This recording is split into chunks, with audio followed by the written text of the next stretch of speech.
Hello! In this video, I'm going to go over some basic methods of testing the performance of your app that's running on the Oculus Quest. Now, performance analysis in general is a very complex topic and highly project specific. So what we're going to do is that we're going to zoom out and go super high level and talk just about the frame rate. In the end, this is what matters for user comfort. The most important criteria for a VR app or game is that it hits the required frame rate, which in the case of an Oculus Quest is 72 frames per second. In fact, if you plan on submitting your app or game to the Oculus Store, a consistent 72 FPS is one of the first things that Oculus evaluates when it comes to performance. Okay, so the easiest, or rather the quickest way to check your FPS is by using Logcat. Logcat is a system-level logging utility provided by the Android SDK, so it's built into the Android system and you don't need to install anything. In order to use Logcat to check our FPS, first make sure that you have your Quest plugged into the PC using a USB 3 cable and that it shows up when you type ADB devices. In the previous video, I go over the entire process of preparing your Quest for development and getting a game running on it using the Unreal Engine. So if you haven't seen that yet, I recommend that you watch that one first and then come back to this step. Once your device is recognized, we can type ADB logcat, and Logcat is constantly spitting out a whole bunch of system messages, but we want to filter the messages to only show the ones from the VR API. So we type -s VR API.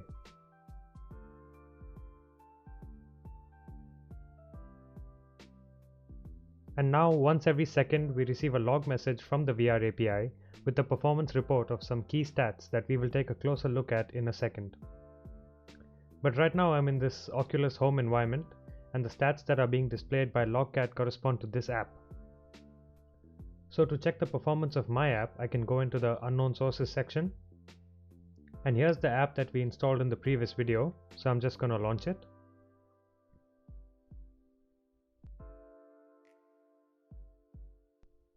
And now Logcat should be displaying those same stats again, but now I'm getting data based on the performance of my app, so this is what I need. On the computer I can press Ctrl+C to stop the log report. And now let's take a closer look at these stats and see what data we received from Logcat. So here is one line from the log output, and we'll take a look at some important parameters, but in the description I'll leave a link to a page on the Oculus developer website where you can read about what each of these values represent. First, of course, is the frame rate, and in this case the app is running at 72 FPS, which is good.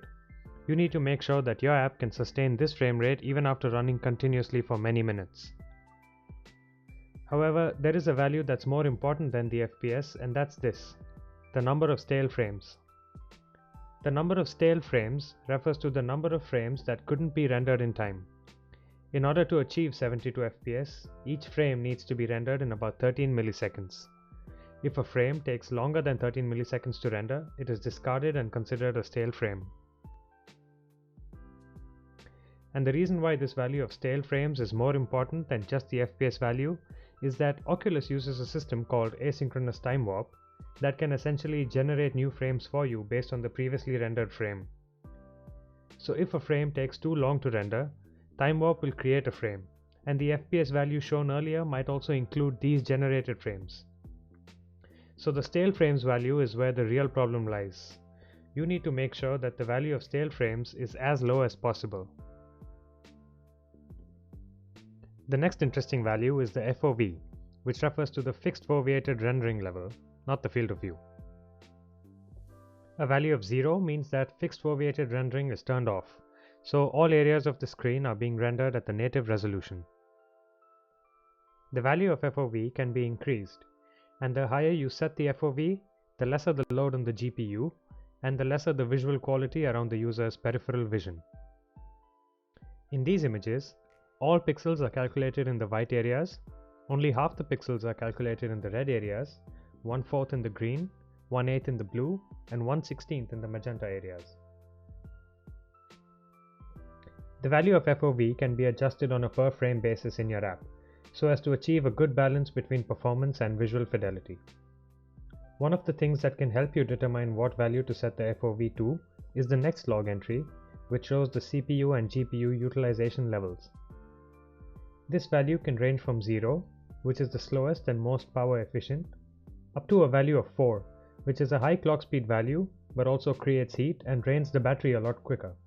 Here you can see that the CPU is at level 2 and the GPU is at level 3. In your app, you can check the values that the CPU and GPU are at and adjust the FOV accordingly to either increase the appearance or reduce some load from the device. The last few things we'll take a look at here are the temperature, and ideally you don't want this increasing too much or too quickly, and the app value, which is basically the frame time. As you can see, this is well below the 13 millisecond cap, which means that the app is running smoothly. Okay, so Logcat does give us the basic information that we need to quickly measure the performance of our app, but it's a bit inconvenient and there are a few problems with this.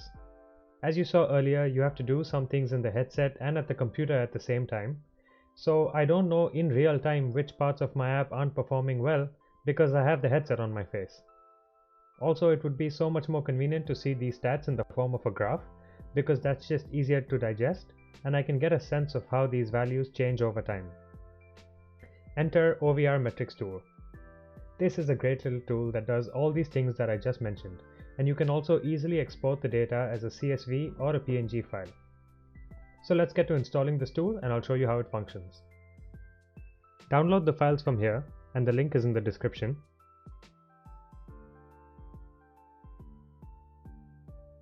Once you download and extract the zip file, this is what you should see. And this is the APK that we need to install onto our Quest.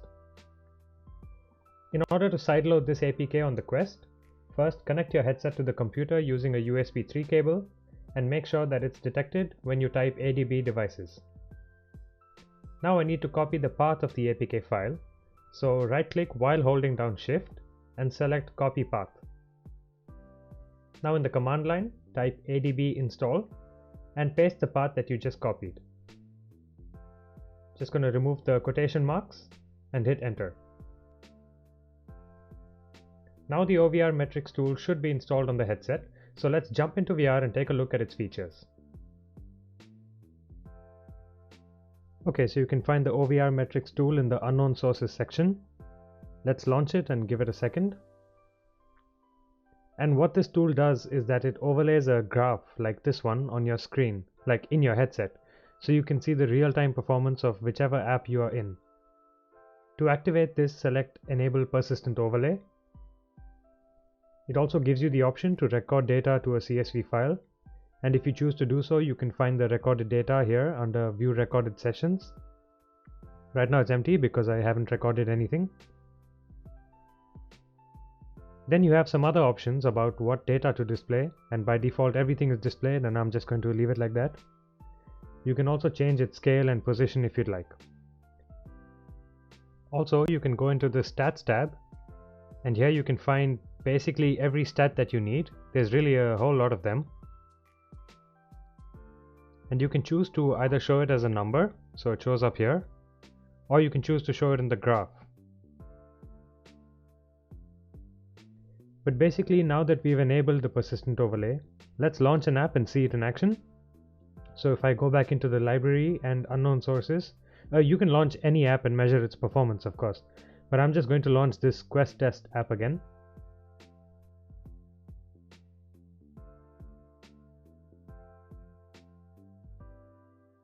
And now here are all those same stats that we looked at earlier, but in real time while I'm in my app.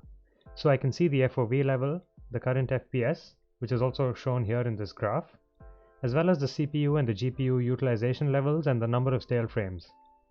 And since it's in real time, when I do something in the app that causes some performance issues, like let me grab one of these cubes here and also activate the teleporter. So when my FPS is tanking, I can see it right away and see how the number of stale frames has increased here. So this is a much better way to actually measure the performance of your app. So that's it for this video, and I hope that you found it useful. There are links to all the resources and blog posts in the description. If you have any questions, please drop them in the comments, and if you're interested in more VR and AR development content, then subscribe to the channel and I'll see you next time.